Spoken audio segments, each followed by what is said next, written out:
আমরা দেখি আমরা এখানে লেখা আছে একটি টেনিস বলের মূল্য 24 টাকা, একটি টেনিস বলের মূল্য 24 টাকা এবং একটি ক্রিকেট ব্যাটের মূল্য 150 টাকা। অসংখ্যক টেনিস বল ও একটি ক্রিকেট ব্যাট ক্রয় করে দোকানীকে 246 টাকা পরিশোধ করা হলো। সমস্যাটি গাণিতিক বাক্যে প্রকাশ করে সমাধান করি। গাণিতিক বাক্যে প্রকাশ করে। আচ্ছা, এখন আমরা আমাদের প্রথমে আমরা গাণিতিক বাক্য লিখতে হবে। কি লিখতে হবে? আমরা গাণিতিক বাক্য কিভাবে লিখব? যেহেতু বলছে একটি টেনিস বলের মূল্য 24 টাকা, এখন ক সংখ্যক টেনিস বল কেনা হয়েছে, আমরা লিখব যে ক গুণন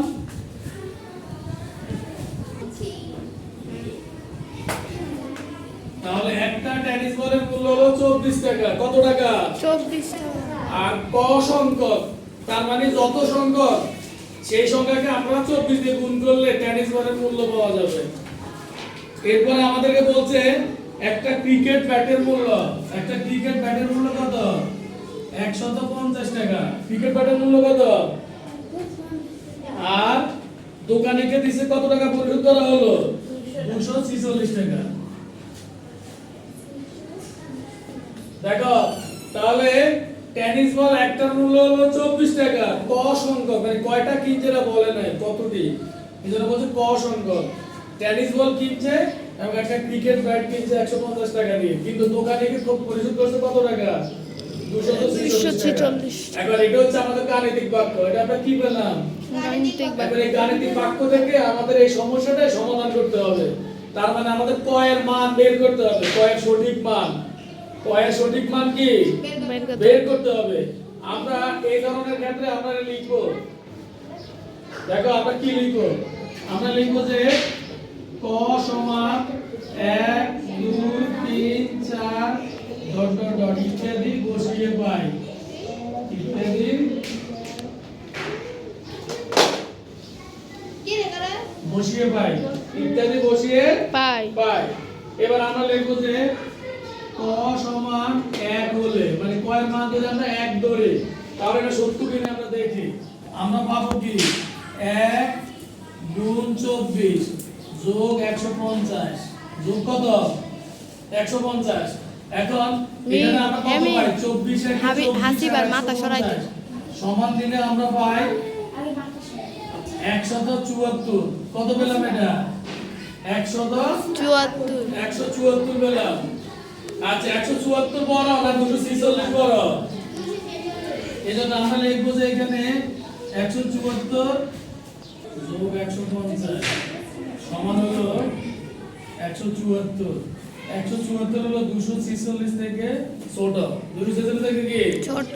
তার মানে এটা সত্য না, এটা কি মিথ্যা। তাই মিথ্যা না, এটা ছোট। আমরা লিখলাম যে ক সমান 2 হলে তাহলে আমাদের এখানে হবে 2 গুণন 24 যোগ 150 সমান আমরা কত পাই? 24 দুগুণে 48, 48 আর 150 যোগ করলে হবে 198। এটা 246 থেকে ছোট। এটাও কি মিথ্যা বা সত্য না, এটা মিথ্যা। ক সমান 3 হলে 3 গুণ 24 যোগ 150 আমাদের 3 24 72 আর 150 যোগ করলে হয় 2 7 5 12 এক একে 222 246 থেকে ছোট। এটাও কি মিথ্যা।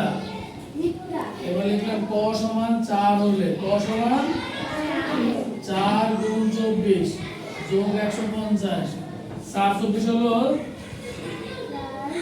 96 6 9 5 14 4 246 মিলাছে গা।